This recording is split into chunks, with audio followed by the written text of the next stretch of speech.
Bonjour à tous, bienvenue dans cette nouvelle édition du Quart d'heure de célébrité, l'émission qui donne la parole à celles et à ceux qui gagnent à être connus. Aujourd'hui, Quart d'heure de célébrité de Charles Aslangul. Bonjour. Bonjour. C'est comme ça qu'il faut dire ? Oui, Aslangul. Alors, c'est un nom nouveau puisque vous avez 21 ans et on ne vous connaît pas encore, mais je crois qu'on va entendre beaucoup parler de vous. Vous êtes président de l'Ordre républicain et vous êtes conseiller municipal de l'UMP à Brie-sur-Marne. Exactement. Et donc nous vous avons invité parce que déjà en fin février 2010, vous aviez recouvert de tracts deux Quick, donc des restaurants Quick, avec des tracts pour protester contre le fait qu'ils deviennent halal. Donc c'était à Villiers-sur-Marne et à Argenteuil dans le 95. Et alors plus récemment, vous venez de déposer une plainte carrément contre Quick pour discrimination, toujours à cause de ce halal. Et cette fois auprès du procureur de la République de Pontoise. C'est bien ça ? Exactement. Alors, passons directement au vif du sujet. Donc, première question, comme vous êtes conseiller municipal UMP, est-ce que l'UMP est avec vous dans cette histoire ou est-ce que c'est purement individuel ? Alors, il faut savoir, comme vous l'avez dit, je suis jeune élu UMP. Donc forcément, au quotidien, je défends les valeurs de mon parti, la majorité présidentielle. Mais dans le cadre de cette action judiciaire, c'est purement personnel. C'est le résultat d'une longue réflexion personnelle. J'ai créé donc l'Ordre républicain pour avoir une plus grande liberté d'expression, puisque je suis élu, donc forcément il y a des sujets sur lesquels on doit être en accord avec le président de la République et le gouvernement. Non pas que je ne sois pas d'accord avec eux, mais je tiens à ma liberté d'expression et c'est le résultat, l'Ordre républicain. Donc j'ai attaqué Quick pour discrimination, seul et au nom de l'Ordre républicain. D'accord. Donc l'UMP finalement fait avec, ou ils vous mettent pas de bâton dans les roues en tout cas ? Non, l'UMP ne me met pas de bâton dans les roues, aucunement. On est dans une démocratie, on fait ce qu'on veut. Et vous avez le soutien officiel de personnalités de l'UMP ou de... Alors l'UMP, comme vous avez pu le voir, ne s'est pas encore prononcé sur le sujet. Bien évidemment, j'ai des contacts avec certains cadres de l'UMP, mais à ce jour, aucun soutien officiel de cadre UMP. Très bien. Alors, vous avez parlé de l'Ordre républicain, votre mouvement ou... C'est une association loi 1901, donc déclarée en préfecture, association républicaine ou mouvement. D'accord. Voilà. Quel est son objectif ? Alors l'objectif est simple, c'est de défendre et promouvoir les valeurs républicaines, citoyennes et civiques. Donc dans le cadre de cette action, la laïcité est une valeur fondatrice de la société et on se doit de la préserver. Alors cela dit, ordre républicain, moi ça me fait tout de suite penser à ordre juste de Ségolène Royal. Est-ce que... Non, alors là, en rapport alors pas du tout. Non, l'ordre républicain, il y a plusieurs significations.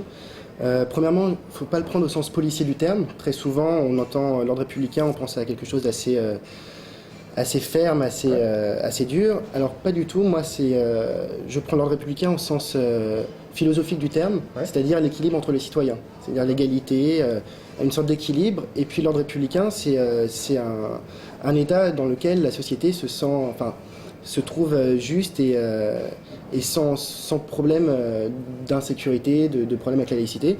Et donc voilà, l'ordre républicain c'est très vaste. Et puis c'est aussi un terme que le général de Gaulle a utilisé en 58 pour défendre la 5e République. Donc l'ordre républicain, c'est rien de grave et rien de dur comme on peut le pressentir. Mais si je peux me permettre, si vous l'avez créé, c'est peut-être que vous trouvez qu'il n'y en a pas assez aujourd'hui. Ah bien sûr, je prône l'ordre républicain, le retour à l'ordre républicain. C'est-à-dire, encore une fois, le retour à l'équilibre entre les citoyens et bien sûr, le retour à cet ordre républicain qui fait en sorte que nos valeurs républicaines soient respectées et respectées par tous. Très bien. Alors, donc, comme nous le disions, vous avez porté plainte, mais vous êtes convoqué le 14 septembre au tribunal de grande instance de Créteil. Donc là, c'est la plainte que vous avez reçue par Quick pour vandalisme, donc j'imagine vis-à-vis des tracts que vous avez collés sur leur vitrine. Alors vous risquez de devoir répondre du chef d'accusation de provocation à la discrimination et à la haine raciale. Est-ce que vous pouvez nous expliquer rapidement pourquoi ? Alors pourquoi, je ne sais pas. C'est une plainte qui m'a d'abord étonné, puis pas tant que ça, puisque je suis, comme on l'a dit, républicain et laïque. Je défends donc nos valeurs, les valeurs qui devraient être un lien irréfragable entre tous les citoyens. Et on se rend compte que quand on défend ces valeurs-là, on est tout de suite taxé de alors, soit raciste, fasciste, etc. Donc pour moi, c'est le résultat d'une lente mais certaine dégradation de notre système de valeurs. Et souvent, on pointe du doigt cette nébuleuse, la bien-pensance, l'intelligentsia française, qui prône en gros la tolérance, le vivre ensemble, et qui, dès qu'on défend des valeurs qui vont à l'encontre de ce qu'eux estiment être juste, nous taxe de racistes. Donc pour moi, c'est ce résultat-là qui est aujourd'hui analysé. Alors parce que votre message, c'est quoi? C'est que donc vous êtes contre le fait qu'il n'y ait que du halal au quick, mais est-ce que pour autant, est-ce que vous seriez ouvert au fait qu'il y ait du halal et autre chose? Alors moi, non, mon combat c'est simple, c'est pas de dénoncer ou de pointer du doigt le halal ou les musulmans ou l'islam en règle générale, c'est de dénoncer une offre discriminatoire et anti-républicaine. Donc discriminatoire parce que de fait, le halal exclut des restaurants quick les non-musulmans, de fait. Anti-républicaine, puisqu'il faut savoir que Quick est détenu à 94% par Calium Investissement, une filiale de la Caisse des dépôts. Donc ce qui veut dire que c'est l'État qui finance à hauteur de 94% une offre religieuse. Donc là, c'est proprement scandaleux, c'est anti-républicain, ça va à l'encontre de nos principes laïques de la République. Je vais vous citer un article, c'est l'article de la loi 1905, donc de séparation de l'Église et de l'État. Cet article dit, c'est l'article 2, la République ne reconnaît, ne salarie, ni ne subventionne aucun culte. C'est clair. Et là, va directement à l'encontre de la loi 1905. Alors, il y a plusieurs niveaux, en effet, de réalité. Là, prenons déjà le premier niveau, la discrimination. C'est un mot qu'on entend beaucoup.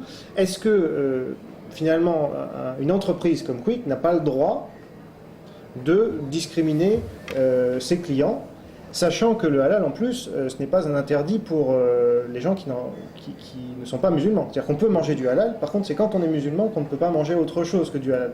Donc finalement, est-ce que c'est vraiment discriminatoire? C'est complètement discriminatoire, et de même se poser la question est pour moi étonnant. On est en France, pays laïque, républicain. Dès lors qu'il y a une offre religieuse, c'est discriminatoire. Vous me dites que les autres religions peuvent s'accommoder du halal, peuvent en manger, c'est peut-être vrai. Enfin, les autres religions et non-religions. D'accord, exactement. Moi, en tant que laïque, j'ai pas envie de manger cachère, j'ai pas envie de manger halal, j'ai envie de manger comme bon me semble. N'allez pas au quick. N'allez pas au quick, simplement, encore une fois, on me donne souvent cette réponse. Dans le quartier du Marais, il y a beaucoup de restaurants cachères, donc forcément réservés aux juifs, ça ne me pose aucun problème. Pourquoi? Parce que ce n'est pas financé par l'État. Là, le gros problème, encore une fois, c'est que l'État finance une offre religieuse. À mon tour de vous poser une question. Imaginons que Quick, donc je rappelle détenu par l'État, républicain et laïque, décide du jour au lendemain, de tous les vendredis saint, de servir que des hamburgers au poisson. Que diraient toutes les associations bien pensantes de gauche qui... Oui, ça, il faudra leur poser la question. Ça serait un vrai scandale, j'en suis certain. Et dès lors que ça touche l'islam, on ne dit plus rien. Par contre, dès qu'on la critique, on devient raciste ou fasciste. D'accord. Alors, l'autre niveau de réalité, c'est l'implication de l'État. Parce que vous nous dites, finalement, l'État détient 94%, donc via la caisse de dépôt et consignation, c'est ça? Via, oui. De Quick. Mais finalement, est-ce que les restaurants Quick ont un statut de service public? Non, aucunement, non. Si vous voulez, Quick, bien sûr, est une entreprise privée statutairement. Mais moi, je vous parle de République. La République, bon, bien sûr, il y a des textes, il y a la Constitution, mais je vous parle aussi de valeurs. La France est construite sur des valeurs, sur les symboles, les lumières. Ce ne sont que des symboles et des valeurs, encore une fois. Et à mon sens, pour pouvoir préserver notre acquis, notre héritage culturel et philosophique, il faut le préserver. Et la laïcité rentre en compte. Donc là, bien sûr, Quick est une entreprise privée. Statutairement, je n'ai rien à dire, puisque c'est privé. Mais moralement, ça me pose problème. Encore une fois, l'État n'a pas financé une offre religieuse. Mais en quoi, par exemple, le fait qu'une entreprise qui soit détenue à 94%, non pas par l'État, mais par une entreprise elle-même détenue à 100% par l'État, l'oblige-t-elle à respecter la laïcité? Toujours pareil. Question de valeur. C'est pas légal, enfin, c'est pas dans la loi. C'est pas dans la loi, mais encore une fois, la loi, je suis républicain, donc légaliste, donc je me réfère à la loi et je respecte la loi. Mais il y a des moments où il faut aller au-delà de la loi et penser à nos valeurs de base. Parce que si on va par là, si vous voulez, rien ne va plus. Nos valeurs sont... Enfin, notre système de valeurs est en véritable déliquescence. Tout notre système de valeurs. Et j'estime qu'il faudrait un peu revenir aux fondamentaux. Donc même si la loi dit que Quick est dans la légalité, moi j'estime qu'elle ne l'est pas parce qu'elle ne respecte pas un principe fondamental, la laïcité. C'est le symbole qui vous intéresse? C'est le symbole. Ok. Alors, bon, autre question qu'on peut se poser, je pense légitimement, est-ce que c'est le rôle de l'État, directement ou indirectement, que d'investir dans des sociétés qui vendent des hamburgers? Alors, je ne vais pas me prononcer sur Un peu quand même, si. sur l'investissement de l'État. L'État, à mon sens, fait ce qu'il veut s'il veut bien fonctionner, notamment avec une crise qui est passée par là. Donc, voilà, faire en sorte de renflouer les caisses n'est pas bête. Par contre, encore une fois, le faire de telle sorte, sur un sujet aussi épineux, me semble complètement décalé et allant à l'encontre de nos valeurs. Il y a un principe simple, hein, c'est pour moi, enfin selon moi, et j'espère selon la majorité des républicains de ce pays, le profit ne doit pas être à l'origine de la violation des valeurs de la République. Et là, très clairement, il y a violation des valeurs de la République. Mais alors, y a-t-il profit? Parce que ma question n'était pas innocente. En fait, on a appris, et sans doute le savez-vous, que en fait, la Caisse des dépôts et consignations avait apparemment surpayé, et même très largement, Quick. Il y a même un procès qui est en cours. Alors, j'avais noté sur un blog, et puis c'est sorti encore sur Bakchiche récemment, que cet homme d'affaires belge avait porté plainte en France et en Belgique en affirmant que Quick avait été surpayé par la Caisse des dépôts et que la plainte avait été classée rapidement en France mais qu'elle continue en Suisse, etc., en Belgique, pardon. Et donc, vous dites que l'État cherche à faire du profit, mais là, en l'occurrence, il aurait perdu des centaines de millions d'euros en investissant. Alors, il y a un procès en cours, on ne va pas se prononcer, mais du coup, est-ce que ça ne pose pas aussi la question du rôle de l'État? Est-ce que vous, en tant que républicain, votre rôle, c'est pas de dire, mais est-ce que l'État a à investir dans... Je reviens à ma question. L'État n'a-t-il pas à investir dans autre chose que dans des restaurants hamburgers qui sont loin, à mon avis, de nos valeurs et de notre culture? Bien sûr, l'État a d'autres priorités de toute façon que d'investir dans des sociétés qui offrent des hamburgers, oui, enfin qui fabriquent des hamburgers. Au-delà de ça, encore une fois, c'est pas mon rôle de me prononcer là-dessus, d'autant qu'il y a un procès, comme vous l'avez dit, qui est en cours. Donc j'estime que la justice va faire son travail. Justice belge, en l'occurrence. Justice belge, mais procès en cours, je ne me prononce pas. Je suis ni juge, ni avocat. Mais ça vous choque pas que l'État ait acheté Quick? Ça me choque en l'état, puisque Quick offre du halal. Sinon, pas tant que ça. Sinon, non. Non. Alors, quand même, bon, petite question là-dessus, mais finalement, on nous demande de choisir aujourd'hui entre la malbouffe anglo-saxonne et le halal. Est-ce qu'il n'y a pas d'autres combats à mener, notamment pour la gastronomie française, etc.? Bien sûr, mais bon, faut être lucide dans le monde dans lequel nous vivons. On est dans un monde qui va à 1000 à l'heure. Les fast-foods sont, selon moi, bien sûr, ne reflètent pas la gastronomie française, très loin de là. Néanmoins, qu'il y ait des fast-foods sur le territoire national ne me choque pas. Donc après, avoir le choix entre la malbouffe anglo-saxonne et le halal, c'est pareil, c'est une non-question, si je puis m'exprimer ainsi. Parce que bon, la malbouffe anglo-saxonne, encore une fois, c'est le fast-food, ça m'arrive d'en manger. Et puis le halal, faut pas non plus le stigmatiser et en faire quelque chose de complètement horrible. Le halal ne correspond pas à mon système de valeurs. Je ne suis pas musulman, je ne mange pas halal. Néanmoins, il y a des millions de personnes à travers le monde qui sont musulmans et qui mangent halal. Donc il faut un minimum le respecter. C'est pourquoi j'engage Quick à offrir le choix au client, mais à conserver une offre halal dans le respect des sensibilités de tous. Vous n'êtes pas critique sur la manière dont les bêtes sont tuées dans le halal et le kasher? Encore une fois, je vous l'ai dit, ça ne correspond pas à mon système de valeurs. Ah c'est ça, oui. Mais donc, pour expliciter... Donc j'explicite, bien évidemment, tuer la bête qui est encore vivante et non étourdie, c'est pour moi barbare. Voilà, très clairement, puisque la bête meurt dans des souffrances abominables. Au-delà de ça, c'est quand même une religion assez importante, c'est la troisième religion de France. On n'a pas à juger. Certains disent la deuxième, voire la première en termes de pratique. Mais bon. En tout cas, c'est une religion importante, disons. Oui, ça c'est sûr. On n'a pas... en tout cas, personnellement, je n'ai pas à me positionner sur leur façon d'exercer le culte. Très bien. Alors, on arrive au terme de ce quart d'heure de célébrité que j'ai trouvé très intéressant. Donc, je vais vous poser votre dernière question.